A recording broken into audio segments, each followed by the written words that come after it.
Okay, this is again from the book The Mother. Here Sri Aurobindo is very beautifully telling us what the mystery that we call the Mother is. So he says there are three ways of being of the Mother, of which you can become aware when you enter into touch of oneness with the conscious force that upholds us and the universe. Transcendant, the original supreme Shakti, she stands above the worlds and links the creation to the ever unmanifest mystery of the Supreme.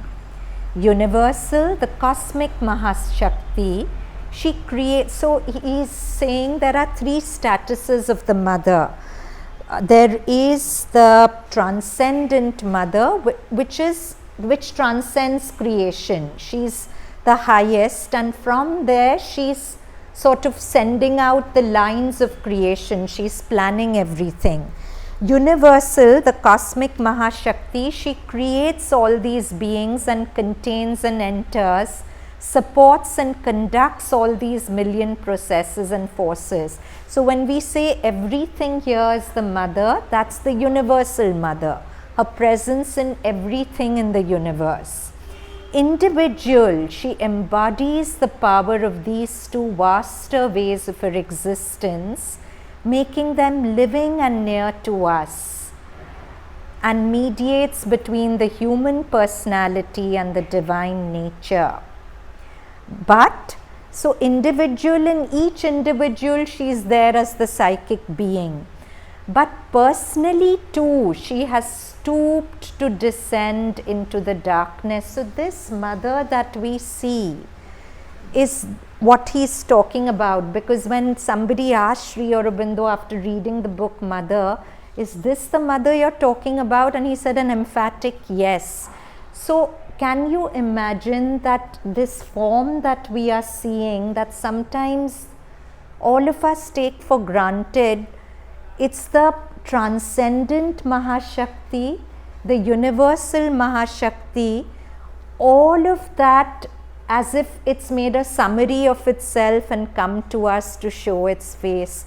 I don't think we understand the magic of what Mother is here on earth. We really don't.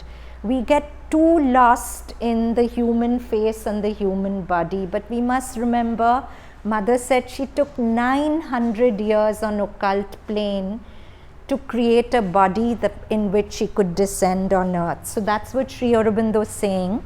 But personally too, she has stooped to descend here into the darkness, that she may lead it to the light, into the falsehood and error, that she may convert it to the truth, into this death, that she may turn it to godlike life, into this world pain and its obstinate sorrow and suffering, that she may end it in the transforming ecstasy of her sublime Ananda.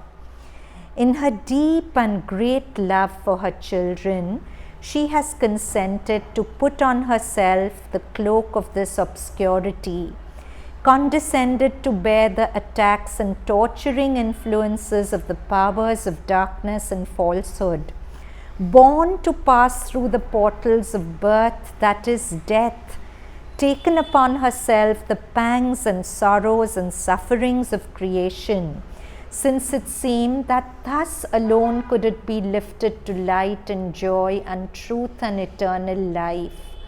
This is the sacrifice, sometimes called the sacrifice of the Purusha, but much more deeply the holocaust of Prakriti, the sacrifice of the Divine Mother, where she's left her kingdoms of heaven to bring down the kingdom of heaven here on earth.